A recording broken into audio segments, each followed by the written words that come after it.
हर हर महादेव, देवों के देव महादेव के चरण में प्रणाम करता हूँ। दुर्गा माँ के चरण में प्रणाम करता हूँ। सरस्वती माँ के चरण में प्रणाम करता हूँ। गणेश भगवान के चरण में प्रणाम करता हूँ। गुरु भाई गुरु बहनों के चरणों में प्रणाम करता हूँ।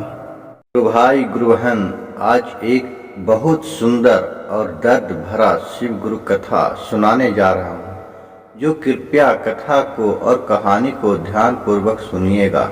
इस कथा कहानी को सुनने मात्र से ही आपका सभी बिगड़ा काम बन जाएगा और भोलेनाथ की चर्चा कथा कहानी को पूरा सुनने से ज्ञान होता है, अधूरा सुनने से शिव गुरु का अपमान होता है।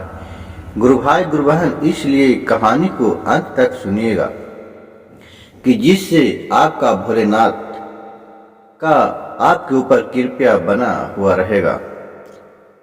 गुरु भाई गुरु बहन, देखिए, एक ही कोख से बेटा और बेटी जन्म लेते हैं, लेकिन दुनिया का, समाज का अदौक से परंपरा है कि जो बेटी कितनों भी पढ़ा लिखा लीजिए, MBBS बना लीजिए, डॉक्टर बना दीजिए, दरोगा बना लीजिए, पुलिस बना लीजिए, SP बना दीजिए, कोई भी हो, नेता हो, विधायक हो, चाहे जितना भी ऊंचे पद पर चले जाए, जितना भी उसे शिक्षित कर लीजिए, वो परघर के ही बसवैया रहते हैं। उसको शादी विवाह कर देला के बाद आपके दरवाजा पर वो एक परिवार के रूप में बन जाते हैं। और बेटा जितना भी चाहिए, वो पढ़ा लिखा हो, शिक्षित हो या नहीं शिक्षित हो, चाहे वो भला हो बुरा हो, चाहे दरुआ पीने वाला हो, गांजा पीने वाला हो, भांग पीने वाला हो, चाहे कितना भी बुरा कर्म करने वाला हो, लेकिन वो अपने ही दरवाजे पर जहाँ जन्म स्थान रहता है माँ बाप को, वहाँ का हकदार वो रहता है। एक परंपरा बना हुआ है, उसी तरह आज भी बना है। इसी विषय पर आज एक चर्चा कथा सुनाने जा रहा हूँ, जो कृपया ध्यान पूर्वक सुनिएगा। गुरु भाई गुरु बहन, देखिए, एक माँ बाप से, एक तन से बाल बच्चे सब पैदा लेते हैं, लेकिन सब जैसा समाज में, जैसा माहौल में वो रहता है, वैसा ही सीखता है।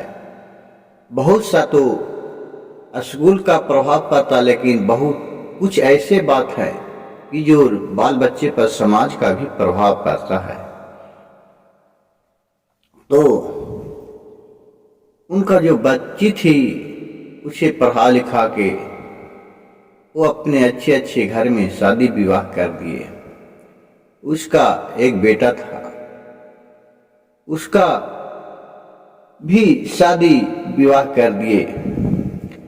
अब बेटा कहा माँ से कि माँ, अब तुम घर में रहना, हमें नौकरी लग गया है, मैं अब जा रहा हूँ बम्बे, पोस्टेड हो गया। वो अच्छा जॉब में पा लिया। तो उसका बेटा का भी शादी विवाह कर दिया था। उसका भी एक पोता एक पोती था। तो मानो बूढ़ी के माँ के एक पोता एक पोती भी हो गया था।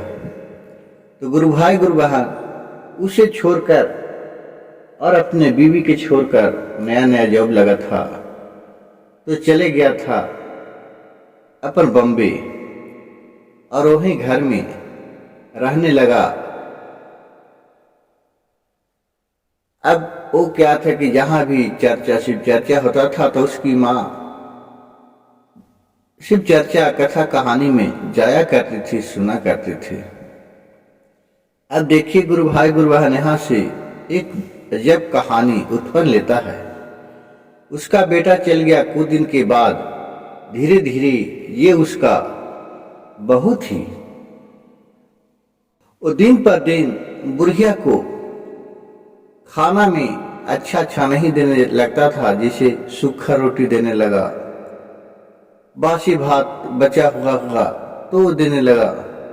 अब बूढ़ी जब बोलते थे कि बहू मेरा बेटा तो रहता था तो ताजा खाना देता था, तू तो बासी देती है, तो बूढ़ी को अपने सासू माँ को बहुत धमकाने लगा और बोला कि ज्यादा बोलेगी बहू तो तुम्हें मारूंगी भी और घर से भी निकाल दूंगी। लेकिन देखिए गुरु भाई गुरु बहन, सब एक ही तरह के लोग नहीं होते हैं।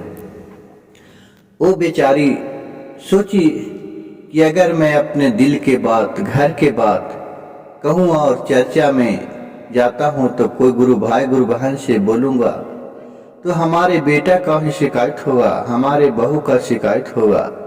इसलिए वो अपने जो भी कष्ट उसका बहू देते थे वो किसी से भी अपने घर का बात नहीं बोलती थी और मन ही मन अपना कोसते रहते थे। दिन पर दिन बुढ़िया सूख गई, एकदम कमजोर हो गई। मतलब कोई दुबरा जाता है तो सब लोग बोलने लगते हैं कि काहे बूढ़ी माँ, पहले तो अच्छा रहा, अब धीरे धीरे बहुत दुबला पतला हो जा रही है, क्या खाना आपके बहू नहीं दे रही है? तो बोले कि नहीं नहीं, हमारे बहू खाना देती है कि नहीं, कैसे देती है। जब उसके बेटा फोन करे तो माँ के खोजे तो बोले कि हाँ माँ ठीक है, अभी चर्चा में गए हैं, उससे जल्दी बात ना करा कि नहीं बात ना, ऐसा कह दे तो मेरे पति हम पर गुस्सा हो जाए। अपना उसी दिन बहुत दिन बीता, फिर वहां से छुट्टी हुआ। पहले पहले जॉब लगा था तो 7-8 महीना के बाद उसका बेटा आया तो देख रहा है खाना मिला तो उसी को बासी रोटी दे दिया बूढ़ी माँ को। उतने बीच में उसका बेटा आया तो देख रहा है कि मेरी माँ रोटी खा रही है बासी, और इसके आगू में परसाया तो देख रहा है कि हमारे आगे दाल भात 2 सब्जी परसाया। इतना बात देख के उसका बेटा देखा कि अबे तो मेरी माँ को एकदम दुबला पतला हो गया है, सही नहीं लग रहा है कि तो मेरी माँ को हमारे गेला के बाद ही तो खाने के लिए तरपा के जान ले लेगी। लेकिन माँ मेरी आज तक मेरे बाप ने बहू को शिकायत नहीं किया, लेकिन उसको बेटा से रहा नहीं गया। उसका बेटा क्या किया, गुस्से में उसको अपने पुतों के भला बुरा बोली और गया और उधर से एक बांस का डंडा काट के लाया। कुछ तो नहीं गुरु भाई गुरु बहन मिले तो बसेरी तो हर गांव में कन्हू मिल ही जाता है।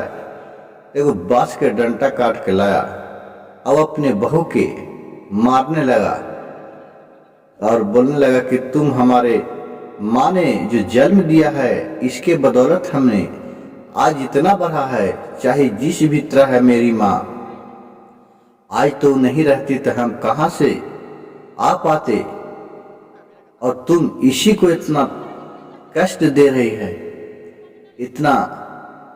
और वो फिर बहुत कस के रोने लगी, मार डंटा अपने पत्नी को मारने लगी।